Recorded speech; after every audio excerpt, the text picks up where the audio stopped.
It's Mr. Barack Obama!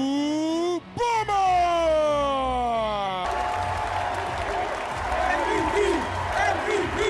MVP! MVP! MVP! MVP! During the second quarter of Game 2 of the finals in Toronto, Barack Obama received receptions like these.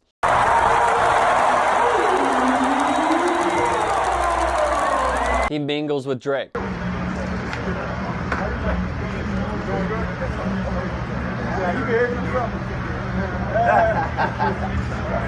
Who in Brooklyn, I feel like we're all living in a country where they try and tell us every single day on our cell phone, on the news, they try and tell us that we're living in a divided country, that we don't understand unity, and we're listening to this fucking idiot that's in office, you understand? We're listening to this idiot in office that's trying to tell us that something is going on. he fucks with ESPN reporters. Hey, Wilbon, you've been dodging me, man. He walks out with the Raptors' own general manager, Masai Ujiri, a native of Nigeria who has directed the NBA's Basketball Without Borders program in Africa.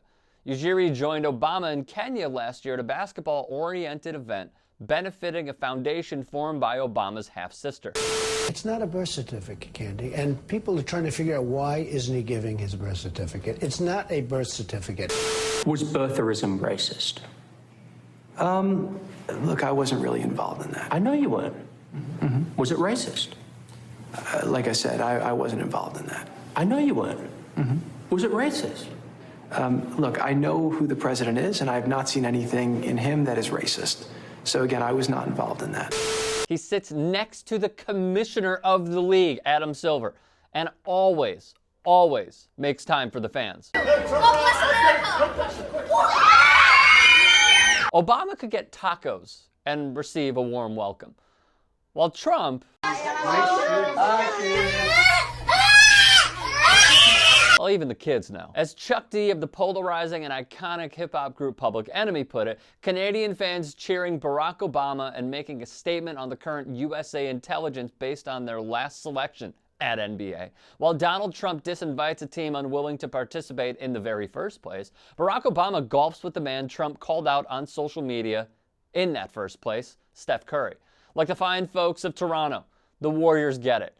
Instead of saying hi to a white supremacist president, they skipped the White House and said what up to good old Barry instead, in D.C. The warm reception of Obama speaks volumes. Our current bigot-in-chief president is the first one in 40 years not to visit Canada in his first year.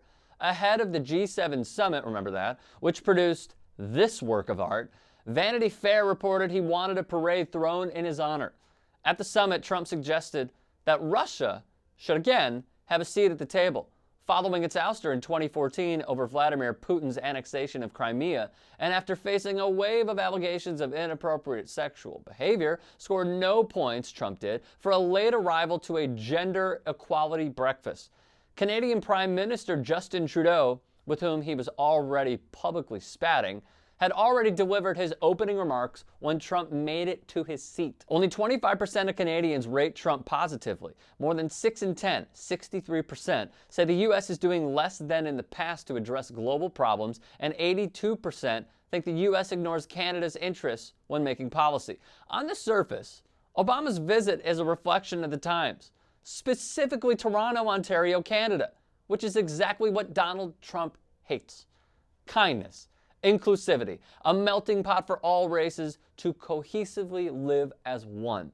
Thankfully, he has a courtside seat, right from the couch, with your play-by-play announcers, Sean Hannity, Steve Ducey, and Laura Ingraham.